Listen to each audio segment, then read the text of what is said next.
मेरे भाई बहनों, मेरी तरफ से आपको सबको गुड मॉर्निंग, गुड आफ्टरनून। हाँ, आज बहुत अच्छा पेपर हुआ आपका हिंदी अनिवार्य।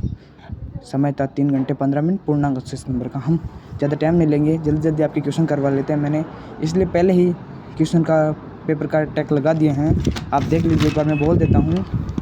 लिखा है कि स्टिंग ऑपरेशन किस पत्रिका का रूप है? वो है पहला अ हो जाएगा खोजी पत्रिका। और जनसंचार के आधुनिक माध्यम में सबसे पुराना माध्यम कौन सा है? तो वह हो जाएगा आपको मुद्रित या प्रिंटिंग माध्यम। भाषा की ध्वनि को किन लेखन चिन्हों में लिखा जाता है, उसे क्या कहा जाता है? तो उसे कहा जाता है लिपि।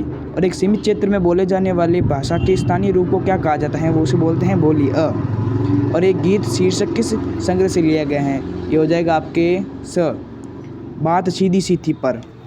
कवितावली किस कवि की रचना है? वो हो जाएगी ब, तुलसीदास। अब आता है 7वां, छोटा मेरा खेत कविता में कवि को चौकोर खेत किसकी तरह लगता है? वो कागज के पन्ना। 8वां आपकी भक्तिन का असली नाम था लक्ष्मीन, जिसे बोलते थे, ज़्यादातर उसे बोलते थे लक्ष्मी बोलते थे। अब आता है भक्त जी बाजार चौक में क्या बेचते थे? वो बेचते थे चूरन। अब आता है आपका 10वां क्वेश्चन है आपका, लोक प्रचलित विश्वास और विज्ञान के द्रव्य का सुंदर चित्रण किस पाठ में है? वो है द। उसका जगह पहलवान की ढोलक। अब बताइए 11वां, श्रम विभाजन जाति प्रथा पाठ किसके भाषण का हिंदी रूपांतरण है? वो आपके हो जाएगा अ, भीमराव अम्बेडकर। अब आता है 12वां, जो हुआ होगा जुमले में क्या नियत भाव है? तो इसमें पहला हो जाएगा अ, जो ज्यों त्यों स्वीकार कर लेना। हमारे मारवाड़ी में उसे बोलते हैं ज्यों हुआ होगा। अब आता है 13वां क्वेश्चन, वाई डी पंत का पूरा नाम हो जाए यशोधर पंत। अब आता है आपका 14वां क्वेश्चन, पाठशाला में लेखक की मित्रता किसके साथ हुई? जूझ पाठ के आधार पर बताइए। वो हो जाएगा वसंत पाटिल के साथ।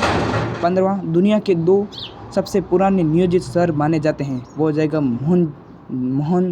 मोहनजोदड़ो और हड़प्पा। अब आता है आपका लास्ट MCQ में 16वां क्वेश्चन, जूझ पाठ के आधार लेखक का नाम क्या था? लेखक का नाम है आपके आनंद यादव था।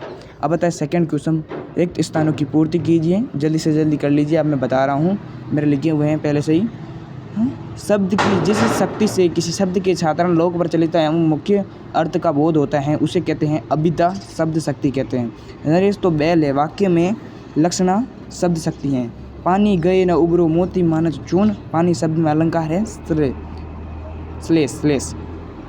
जब किसी व्यक्ति के एक अर्थ में कहे गए या वाक्य को कोई दूसरा व्यक्ति जानबूझकर दूसरा अर्थ कल्पित करे तो वहाँ होता है व्याज स्तुति अलंकार होता है, व्याज स्तुति अलंकार। और आओ आपके 5वां और 6वां तो वेरी बहुत इजी है। एनुअल शब्द का सही हिंदी आंसर होता है वार्षिक। इसमें कौन सा बड़ी बात हो गई? अब बता 6वां, शिविर शब्द के लिए सही अंग्रेजी शब्द है, उसका हो जाएगा आप कैंप। क्यों? जैसे कि लेते शिविर लगता है हमारे पास रक्त शिविर, जिसके कैंप ही लगते हैं, उसको कैंप बोलते हैं। अब आता है अगला क्वेश्चन, 3rd नंबर। 3rd में लिखा हुआ है कि 3rd में आपके गद्यांश हैं, 4था में आपके पद्यांश हैं, अपरित पद्यांश, 5वां 6वां 7वां और खंड स ब और ये 15वां हो गया, फिर ये हो गया 17वां 16वां 17वां अब 18वां। इन सब के आपको चाहिए पूरे हैंड टू हैंड और आंसर की, तो मुझे कमेंट में ज़रूर लिखिए। जय श्री राम।